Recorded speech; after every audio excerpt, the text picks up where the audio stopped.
Public Law 31-235 was signed into law last year and mandated no abortion be performed or induced without the voluntary and informed consent of a woman upon whom the abortion is to be performed, except in the case of medical emergencies. In passing that measure, we've indicated that that booklet and that checklist must go through the AAA process because we said it's a rule or regulation. However, over the summer, the Attorney General had provided guidance to public health that this checklist instead does not constitute a rule or regulation and has since stopped the process of moving the law forward. Senator Dennis Rodriguez Jr.'s Bill 193 aims to change that. So what this bill does is fairly simple. It's just that now it removes that requirement that it goes through this process where the legal counsel for the department has said it's not constituted as a rule or regulation. Senator Frank Uggan Jr., who had introduced similar legislation, stood in support of Bill 193. I think that when a year has passed and that material has yet to be officially presented or yet to be distributed to the respective clinics that administer abortion on our island, then that's a year too long.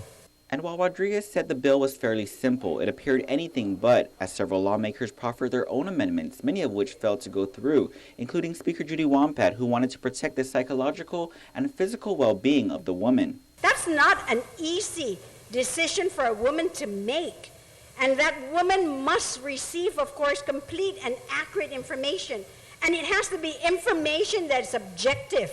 It has to have an information that's not biased at all. Wampat further proposed having the material be subject to final legislative approval. Senator Ben Pangilinan, meanwhile, said he disagreed with the AG's opinion.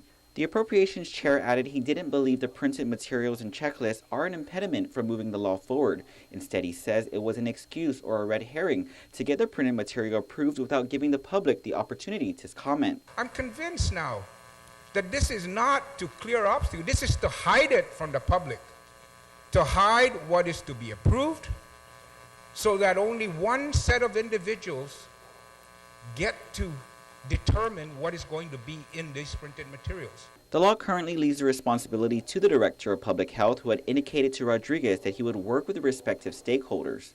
Rodriguez further stated that lawmakers set the framework of what the material should be already and leave it to the professionals to complete it. He further addressed accusations made by Senator Pangilinan, saying there is no effort to hide any information, as every member voted on the now public law last year. I don't know what has become of some of the people that I really, had a lot of respect for, and then people that I at one point looked up to.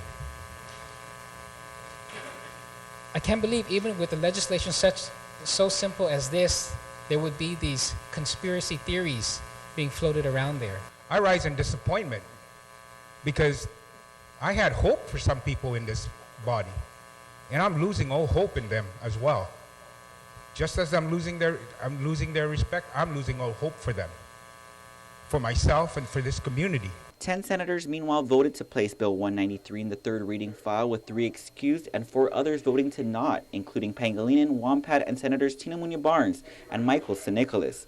Another measure related to abortion, Bill 195, meanwhile, is currently on session agenda and waits to be discussed. Reporting for Guam's News Network, I'm Ken Quintaniza.